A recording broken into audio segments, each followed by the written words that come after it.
간통죄는 폐지됐지만 내연 관계를 둘러싼 각종 형사 사건이 끊이질 않고 있습니다. 짚어볼 텐데요. 김 팀장, 먼저 현직 시의원, 성남시 의회 더불어민주당 시의원에게 고소장이 접수됐다고요. 맞습니다. 지금 현직 성남시 의원을 상대로 고소장이 접수된 건데 그 내용이 굉장히 충격적입니다.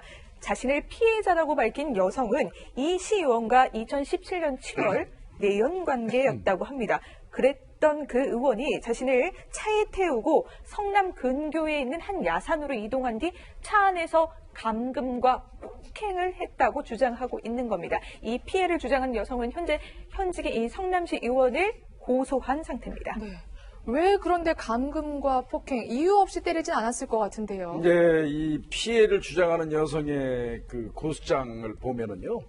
아마 이 여성이 일정 기간 이 시의원을 만나다가 아마 이제 정리를 하고자 했던 것 같아요. 네. 그래서 이제 그만 만나자 이렇게 통보를 했던 것 같은데 그 이후에 이제 만나자고 해도 거부하고 만나주지 않았던 모양이죠. 거기에 감정을 품은 이 시의원이 아까 말씀하신 것처럼 주먹을 휘두르기도 하고 성폭행까지 했다고 합니다. 성폭행까지요?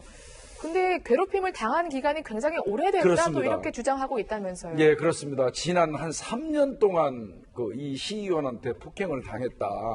그리고 자신의 아이들한테도 수시로 이 시의원이 전화를 하고 참 비굴한 행동이에요. 네.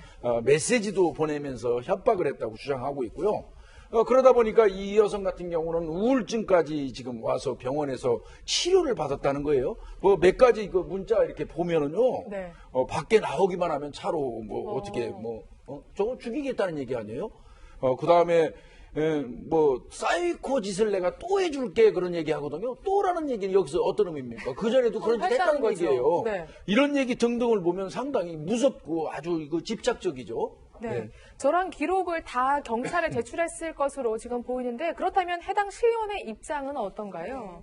지금 해당 시의원은 이게 합의에 의한 관계였고 또 감금에 대해서는 이제 부정을 하고 있습니다. 그리고 폭행도 쌍방폭행이었다라고 하는데 흔히 이제 그렇게 변명을 하는데요. 보통 이제 주고받는 과정에서 방어를 하다 보면은 상대방도 피해자도 폭행을 할 수밖에 없는 상황을 지금 쌍방폭행으로 보고 있는 것 같은데 이 주장은 인정되지 않을 가능성이 매우 크고 또 요새 차량에는 블랙박스가 있기 때문에 그렇죠. 이 상황이 녹음이 될 가능성이 매우 큽니다. 그래서 이렇게 주장을 하는데 뭐 나중에 이제 밝혀지겠지만 오히려 부인하는 것이 나중에 반성하지 않는 것으로 비춰질 수 있는 충분히 그렇게 판단될 수 있는 사안이고 네. 사실 여성의 입장에서 이렇게 문자 하나가 심리적으로는 엄청난 폭행이고 협박이기 그렇죠. 때문에 이제 그래서 저희가 지금 스토킹 범죄를 중하게 처벌하자고 법안이 나오고 있는 상황이라서 받아들여지기는 좀 어렵지 않을까 싶습니다.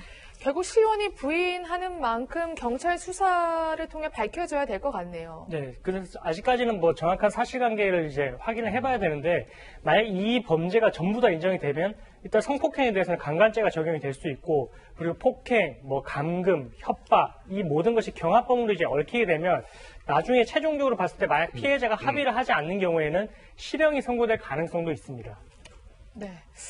이런 가운데 비슷한 사건이 하나 더 있습니다. 이 경우에도 내연 관계였다가 이별을 통보하니까 그야말로 고통을 받게 된 여성의 이야기죠. 네, 한 여성이 산악 동호회에서 한 남성을 만난 것 같습니다. 근데 서로 이제 은밀한 관계를 맺어오다가 이 여성 이러면 안 되겠다 생각이 들었나 봅니다. 그러면서 우리 이제 그만 만나자 통보를 하자 이 내연 관계의 남자가 돌변을 하기 시작합니다. 갑자기 협박성 메시지를 보내온 건데요. 이런 메시지 내용이 좀 충격적입니다. 같이 있던 은밀한 사진과 함께요.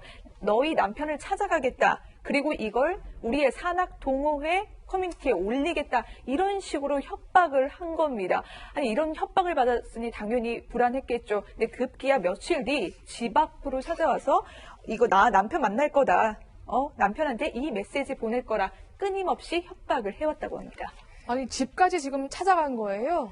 집에까지 아마 찾아가서 배를 누른 것 같아요. 물론 뭐 배를 눌러가지고 정작 진짜 집 안으로 들어가서 남편한테 그 얘기를 하려고 혹은 그 사진을 보여주려고 했는지 여부는 모르겠어요. 네. 그렇지만 찾아가서 나 가겠다고 일자 통보하고 찾아가서 배를 누른 것만으로도 네. 아마 이 여성은 뭐 엄청난 그 공포심을 느꼈겠죠. 그래서 결국 이거는 주거침입죄 그 혐의를 받게 될 거고요. 근데 또 이 사람은요, 예전에도 주거 침입으로 처벌을 받은 전력이 있어요. 아주 습관성인 거죠. 네.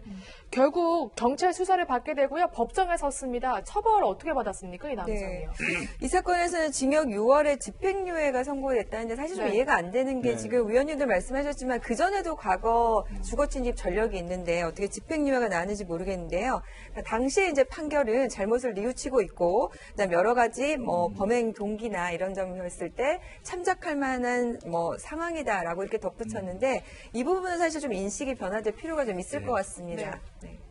네, 알겠습니다. 시작부터 아름답지 못한 만남, 그 끝도 아름다울 수가 없겠죠. 타산지석이 되었길 바랍니다.